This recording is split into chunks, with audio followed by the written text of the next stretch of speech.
Cordial saludo. En esta actividad vamos a comprender e indagar las teorías y su evolución a lo largo de la historia. Teorías que nos van a ayudar a comprender los paradigmas sociales. En este caso, los paradigmas sociales son las normas y las leyes que tenemos que seguir, los juicios de moral y de ética. En otras palabras, lo que está bien y lo que está mal. Vamos a comenzar hablando sobre la conducta humana. Se dice que la conducta humana está regida por tres grandes fuerzas. La primera de esta gran fuerza se le conoce como el historial de refuerzo del sujeto o del individuo. Esta gran fuerza consiste en que el sujeto a lo largo de su historia está regido por el condicionamiento clásico y el condicionamiento operante. Si el sujeto realiza una determinada acción, va a tener una consecuencia. Él va, mediante su historial, a aprender a replicarla o a extinguirla dependiendo. Por ejemplo, si hace alguna acción positiva y recibe algo positivo, ya sea un elogio o incluso algo externo, él va a tender como a replicarla. Pero en caso de que reciba algo negativo, como un castigo, él va a procurar a extinguirla. La segunda de estas tres grandes fuerzas es la selección natural. La selección natural es la fuerza que el sujeto va a adquirir a lo largo de su historia, que lo va a impulsar a llegar a su autorrealización. Va a comenzar desde sus necesidades más básicas, como dijo Maslow al explicar su pirámide, hasta llegar a la cima y sentirse pues completo. Es importante porque obviamente tiene que pasar por un entorno social hasta llegar a la cima. La tercera de estas tres grandes fuerzas está regido a la civilización en la que se encuentre, a su entorno sociocultural. Algo que también que es bastante llamativo en este punto es que Vygotsky, prácticamente cuando realizaba sus estudios antropológicos, que eran muy similares a los de Darwin con las aves, solo que este se enfocaba más que todo en los seres humanos y en el significado de sus palabras. Por ejemplo, como una palabra, aunque sea la misma y conlleva la misma conducta o a la misma acción, va a tener un significado totalmente diferente según el entorno. Vamos a poner un ejemplo con la palabra el amor. Por ejemplo, para nosotros el amor pues puede ser algo bastante llamativo, algo romántico.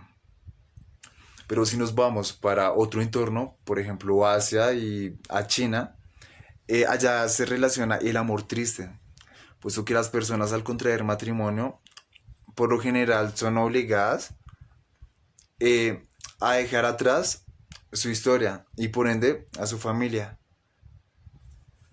Bien, las lecturas también decían algo bastante llamativo, y es que las personas pasamos por algo llamado el año negro, que es muy similar a un periodo de crisis existencial. Pero una vez que nosotros salimos de este periodo, nuestro contexto de nosotros mismos cambia radicalmente.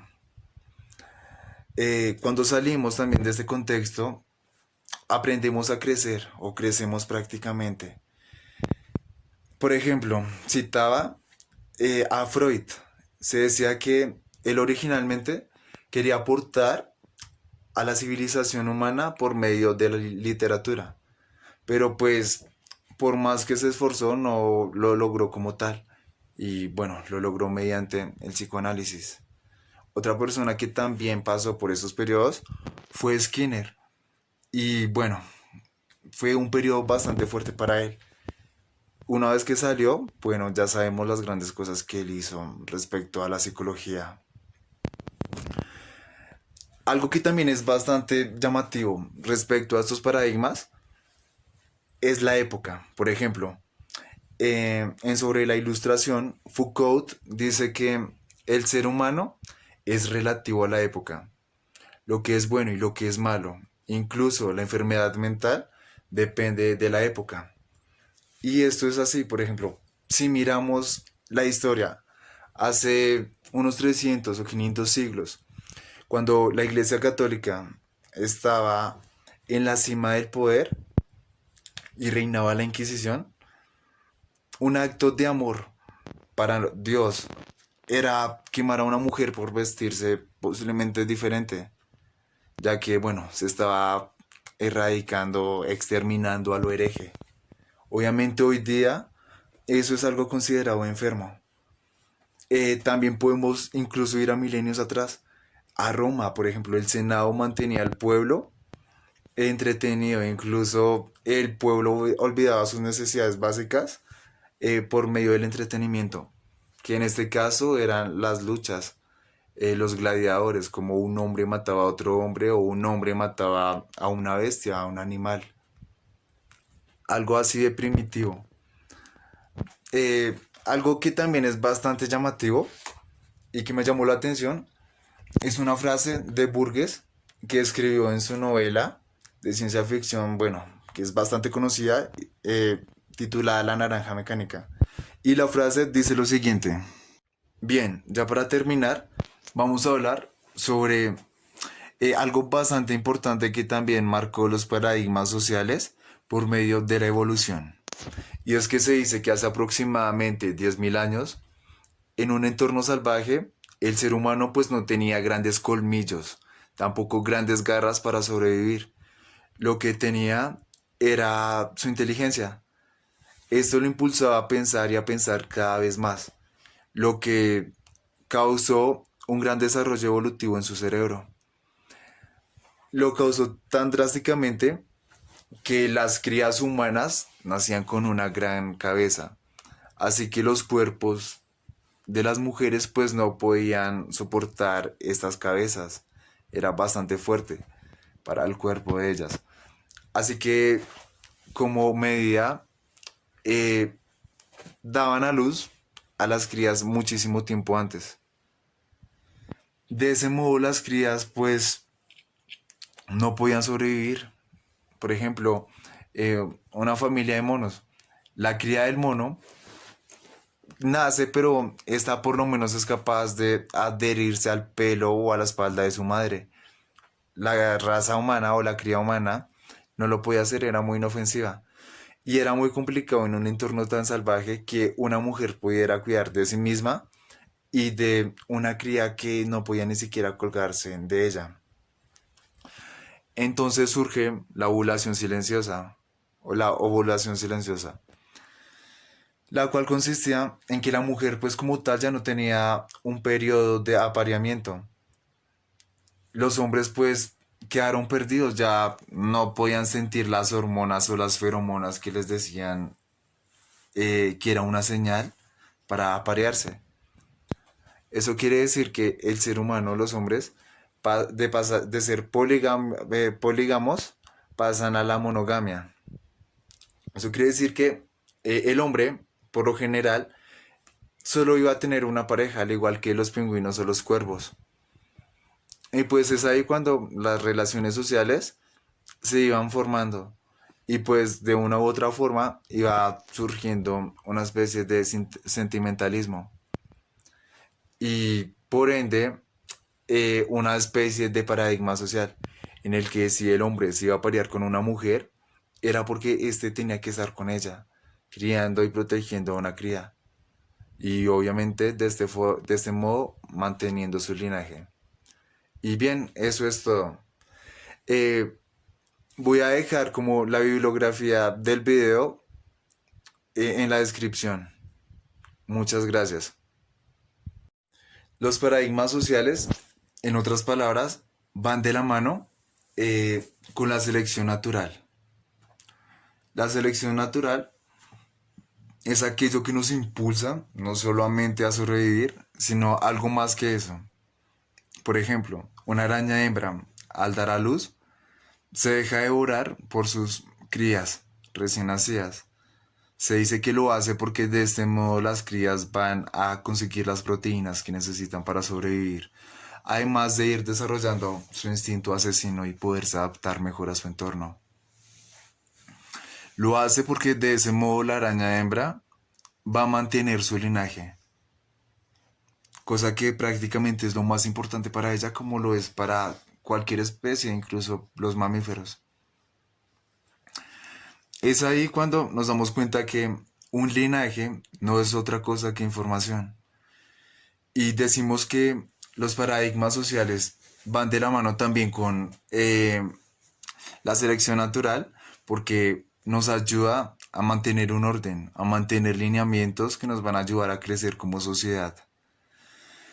Stephen Hawking decía que precisamente la selección natural nos ayudaba a evolucionar información, información que vamos pasando a otras generaciones, hasta el punto de que vamos a poder comprender muchísimas cosas. Vamos a poder comprender, por ejemplo, posiblemente nuestro origen. Él decía que el universo, el tiempo, es un ciclo eterno en el que se expande y se contrae, se expande y se contrae. De ese modo, nosotros nos enfocamos en el medio de ese ciclo y vamos creciendo y creciendo como sociedad y obviamente nuestro conocimiento para poder entender nuestro origen, como ya dije anteriormente, y hacia dónde vamos. Es importante comprenderlo, ya que las lecturas decían algo bastante importante, y es que prácticamente todos los humanos pasamos por un periodo negro. Este periodo negro no es muy diferente a una crisis existencial, en el que nos preguntamos qué somos, a dónde vamos, cuál es nuestro origen, somos especiales, si son creyentes, quién creó a Dios, etcétera, infinidad de cosas. Una vez que nosotros salimos de este periodo oscuro, se dice que alcanzamos un cambio de nuestra imagen personal bastante impresionante, pero también un gran crecimiento. Se dice que Freud no solo, bueno, tenía sus teorías del psicoanálisis, sino también había experimentado casi que, al igual que Vygotsky, estudios antropológicos dependiendo entornos. Se dice que hay un mito que se llama el mito primitivo, en Totem y Tabú de Freud. El mito primitivo trata sobre una especie de humanos muy primitivos. Posiblemente fue la primera sociedad. Esta sociedad, pues, no tenía paradigmas, hacía lo que querían. Y obviamente se regía el más fuerte, no intelectualmente, sino físicamente. Por lo que generalmente también era el padre. El padre podía aparearse, fornicar con la mujer que él quisiera. Podía hacer lo que quisiera y no tenía límites. Los hombres de la tribu querían hacer lo mismo, pero se sentían doblegados, sometidos ante el padre. Es ahí cuando deciden juntarse todos y destronar al padre. La tribu mata al padre y lo canibaliza, se comen al padre. Acto seguido comienzan a fornicar como animales, incluso con sus madres o hermanas, con la persona que ellos desearan. Después de ocurrir esas acciones tan fuertes y drásticas, eh, ellos sienten un gran peso, que se dice que fue el peso de la moral. Se comienzan a sentir mal por lo que hicieron, porque aunque este líder haya sido posiblemente atroz, no dejaba de ser su padre. Y después de eso, pues fornicaron con sus seres más cercanos, que eran sus familias, por ejemplo, madres y hermanas. Después de esto, ellos sacan un tótem. Un tótem puede ser la representación de alguna planta y también puede ser la representación de un animal, de cualquier cosa. El tótem va a representar al padre. Entonces, estas tribus al separarse sacaban un tótem y se decía que si una familia estaba regida ante el mismo tótem, estaba prohibido tener relaciones sexuales y pues obviamente también conductas o actos de violencia. Este tótem pues tenía incluso una mayor importancia que el lazo sanguíneo. Y pues se dice que fueron casi que los primeros paradigmas en la raza humana. Y pues efectivamente los ayudó a crecer como especie, ya no eran tan primitivos. Estos tótem en la actualidad son representados obviamente como nuestras normas, lo que dice que es legal y lo que no lo es, la moral, la ética, e incluso las religiones. Es algo tan sagrado, pero a la vez tan abstracto, que impulsa a la raza humana a mantenerse alineada y a seguir derecho, hacia un sendero que lo va a ayudar a crecer y a ir evolucionando. ¿No les preocupa saber cuál es la causa de la bondad? Y entonces, ¿por qué quieren averiguar el otro asunto? Si los ancianos son buenos es porque les gusta, y ni se me ocurriría interferir en sus placeres. Así que lo mismo deberían hacer en el otro negocio. Y yo soy cliente del otro negocio. Además, la maldad es cosa del yo, del tú o el mí, en el inoco de cada uno. Y así desde el principio para orgullo y radostom del viejo Dios. Pero el yo no puede tener lo malo, de modo que los becos del gobierno y los jueces y las escuelas no pueden permitir lo malo, pues no pueden admitir el yo. ¿Y acaso nuestra historia moderna, hermanos míos, no es el caso de los bravos y malecos yoes peleando contra esas enormes maquinarias? Todo eso lo digo en serio. Oh, hermanos, pero lo que hago lo hago porque me gusta.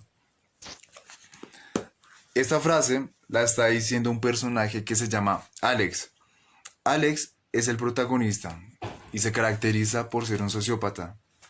Lo que es bastante curioso porque si nos vamos, por ejemplo, a las cruzadas, cuando los hombres llegaban a otros países, mataban y violaban y bueno, se creían absueltos por estar guiados supuestamente por una causa divina, no hacían algo muy diferente a nuestro personaje Alex. E incluso pues en esa época ellos eran más radicales, simplemente lo justificaban bajo una causa. Es ahí cuando nos podemos dar cuenta que el contexto de moral y ética cambió radicalmente.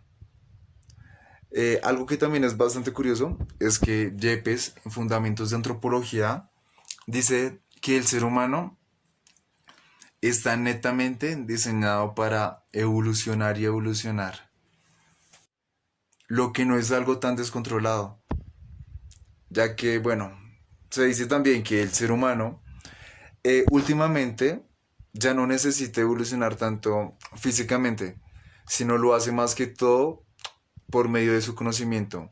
Va almacenando y almacenando conocimiento para otras generaciones, que ese conocimiento va siendo superior y superior. Así que aquí pasa algo bastante curioso. Y es que se dice también que quien dicta los paradigmas sociales, es quien tiene un mayor poder social.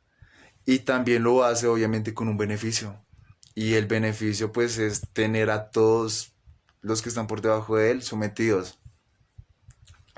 Pero si el darwinismo social los llevó prácticamente a la cima, es porque son los más aptos. Y de una u otra forma, aunque puede que se estén aprovechando de los demás, se estén alimentando, eh, están manteniendo unas normas que, aunque parezca injusto, pues normas que nos van a ayudar a mantenernos a raya. Por ejemplo, Sodoma y Gomorra. Se dice que allá no habían leyes y pues los humanos, aunque tenían una mente irracional, no actuaban muy diferente a como lo hacen los animales. Lo hacen de una manera bastante primitiva. Así que los paradigmas sociales dependen de la época. Los paradigmas sociales también dependen de quien tenga el poder. Y los paradigmas sociales están netamente relacionados con el darwinismo social, lo que no es muy diferente a la selección natural.